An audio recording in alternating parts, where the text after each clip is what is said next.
Good morning, everyone. Thank you so much for joining us. WLBT's First Alert Weather Team is keeping you up to date with the latest information. From your morning commute to your afternoon drive, we're on your side, streaming on your favorite devices. WLBT First Alert Weather Plus.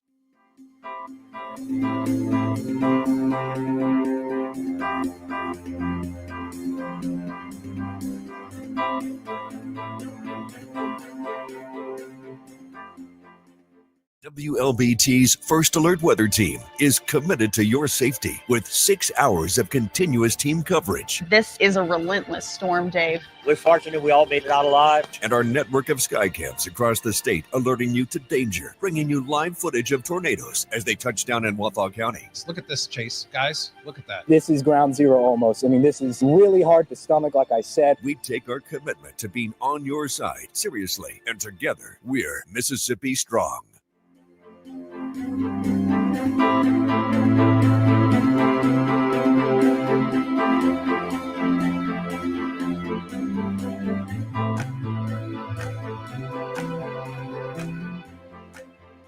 Weekdays, stream First Alert Weather Plus. Good morning, everyone. Thank you so much for joining us. WLBT's First Alert Weather Team is keeping you up to date with the latest information. From your morning commute to your afternoon drive, we're on your side, streaming on your favorite devices. WLBT First Alert Weather Plus.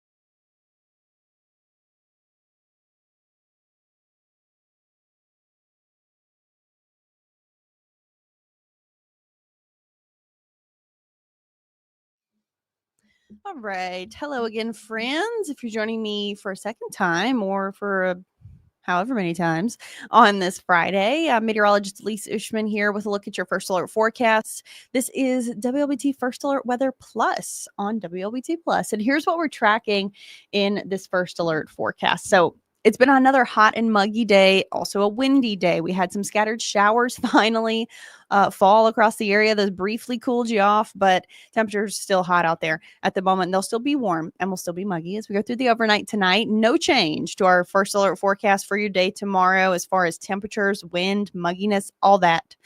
A little bit of sunshine. It'll basically look the same as today and the same as yesterday. But Saturday is a First Alert weather day. We do expect to see some strong to severe storms. The thing is, they're not going to get here until pretty late on your Saturday evening or night. And then behind that, we have a pretty significant cool off going into Sunday and the start of next week before we gradually warm things back up. So here's what it might look like for you out the door on Saturday morning. Again, no change, just warm. Temperatures by 9 or 10 o'clock, probably already in the 80s. Yet again, we do expect to see mid or upper 80s, maybe even some low 90s on your Saturday afternoon. And I'm going with this particular model because this is the one that picked up on us actually seeing those scattered showers for the day today and a few heavy downpours too. I mean, I know they didn't last for very long, but I'm sure it was impactful, especially if you were outside doing something. Our sports reporter, Casey, was just in here telling me that she was out going to a baseball game. She got there and it was a torrential downpour. Now, it didn't last all that long, but she was not expecting that. So we did tell you that there would be some scattered showers today. Anyways, moral of the story, this model has picked up a little bit better on the initialization of this system. So we're going to go with this timing for tomorrow. Now, please note, our other short range model has this happening about 6 hours earlier. So starting at 6 or 7 p.m., pushing across the Mississippi River. The threats are the same. Either way the timing goes, it just might impact your day a little bit differently. Either way the timing goes. So here's what we're going to look at. This is what we're going to go with. And we'll see this system moving in maybe to the I-55 corridor, not until 4 or 5 a.m. Still a relatively overnight event for you. Still packing a pretty decent punch here. You can see those purpley colors. That would indicate some supercells as this system pushes through. And that means very tall storms that could potentially produce some damaging hail that large hail up to maybe golf ball or egg sized. It also means rotating storms that could potentially produce some tornadoes.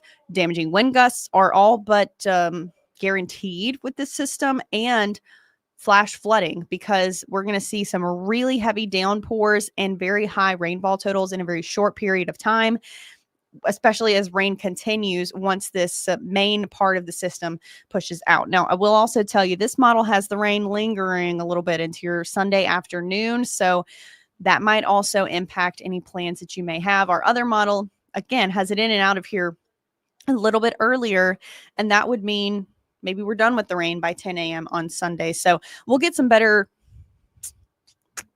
agreement on that as we get into later tonight. Meteorologist Anais Gales will be here, and especially tomorrow morning once we're really on the day of and that system's getting a little bit closer to the area. Now, as far as tornado energy is concerned, it's not zero. It's not on the high end, but it is in the middle a little bit, and it does follow suit essentially with this system's timing. So we will expect to see, again, some spin up tornadoes in some of those supercell thunderstorms that can grow very tall and that might have some rotation to them.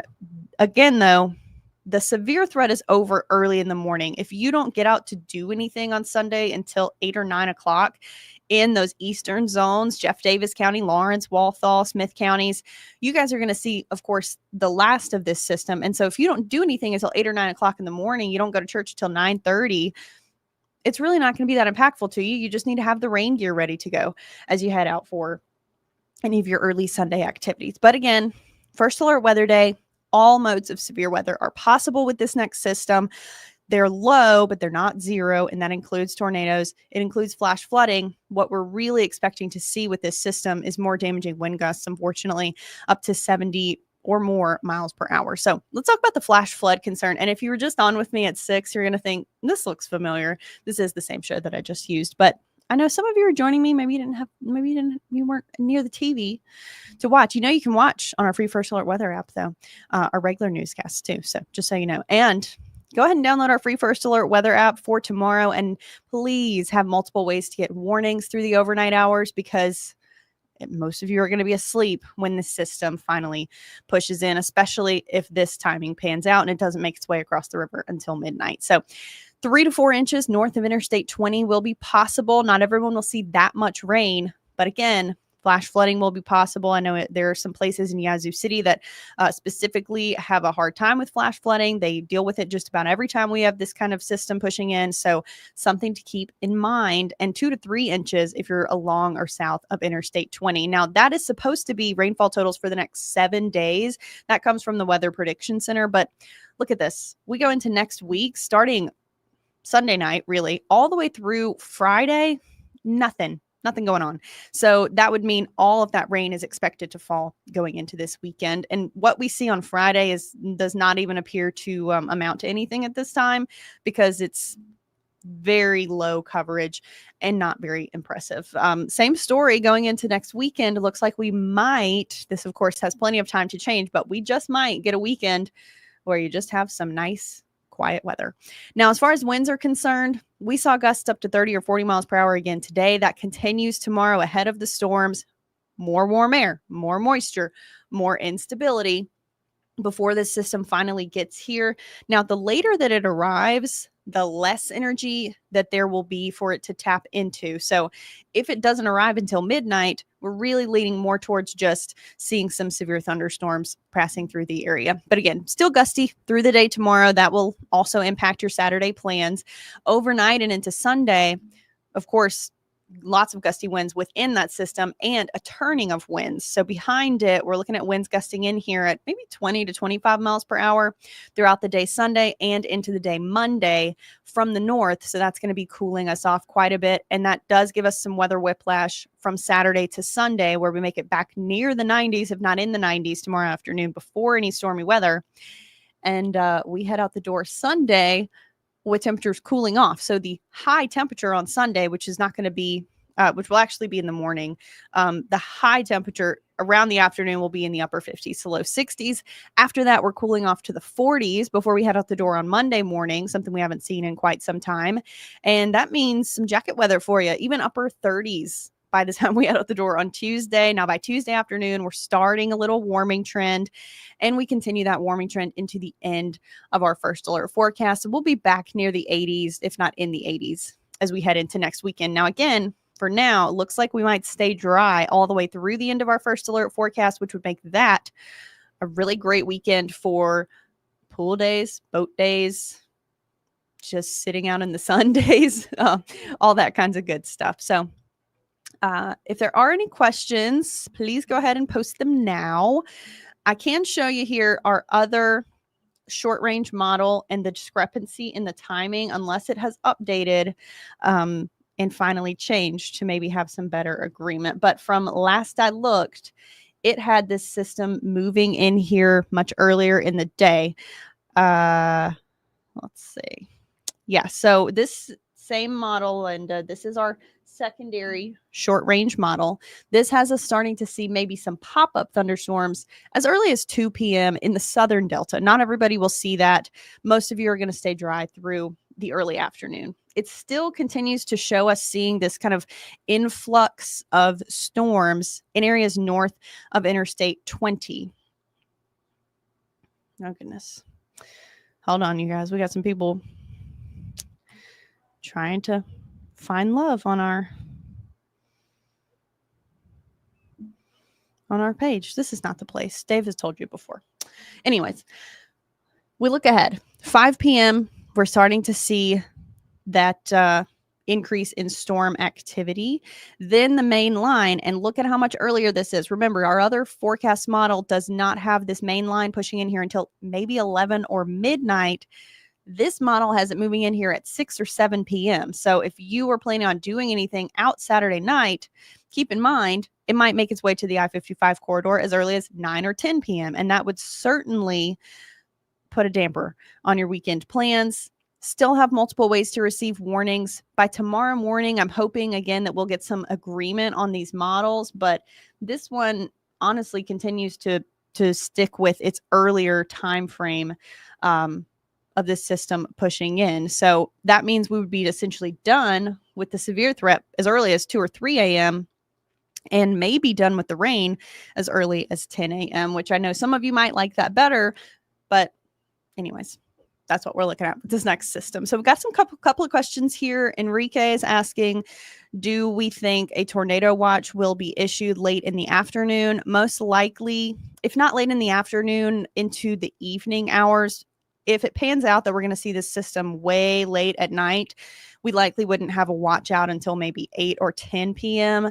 But it's just going to depend on what it looks like going into the day tomorrow. So how this system initializes into early Saturday morning and afternoon is really going to change how these models look. So I want you to be continuing to check back as far as timing is concerned, just because these discrepancies are so big right now. I mean, a 6-hour window is really a big issue. So how about is it looking for Boca Chica? Same as anywhere else. All modes of severe weather will be possible. Melanie's asking, is the tornado threat along the line, or is it the whole time it rains? Melanie, it's mainly going to be the leading edge of the line. So that's where we're expecting to see things maybe have some spin to them. Once you get behind the line, the main concern is really going to be that potential for flash flooding, where you'll get some trailing rain and your rainfall totals might add up quickly. So the tornado threat will be short-lived and just essentially as the main line, the leading edge of the system pushes in. So that's typically what we look at when we give you a time frame, and we'll be able to better do that tomorrow. I kind of hesitate to give you a time frame when the discrepancy of timing is as large as it is. For Rolling Fork, Mildred, Joyner, same as for Boca Chica, as for anywhere else. The impacts are going to be the same all across central Mississippi. It doesn't really matter which risk you're under. All of the potential looks about the same at this time. Maybe it's slightly lower once the system gets east of I-55, but if you're along or west of I-55, certainly going to have all of the same impacts for all of us. The only thing that will be different, of course, is the timing, because in the Rolling Fork area, you'll get these storms a little bit earlier into the evening or the night. then we'll get them, of course, here in the metro. So that's going to be the main thing for you to check back in for. Do check back in tonight. Our meteorologist, Danae Scales, is going to be on at 10, and she'll have hopefully an update that has a little bit more congruency between our models. If not, check back with her again tomorrow morning. She'll be on early on Saturday, and we'll have another hour by hour look for you. And then I'll be in tomorrow as soon as anything starts to ramp up, tracking these storms. So I'm going to get ready to head out of here, go get some dinner. Hope you guys have a great rest of your Friday. Keep the rain gear nearby. We've still got some scattered showers out there. It's still warm out there. Another warm day for you tomorrow. I'm getting ready for jacket weather next week. Maybe some grilled cheese, tomato soup. You know, we like to eat here. So again, have a great rest of your Friday. Stay safe this weekend. Have multiple ways to get those warnings, and download our free First Alert weather app.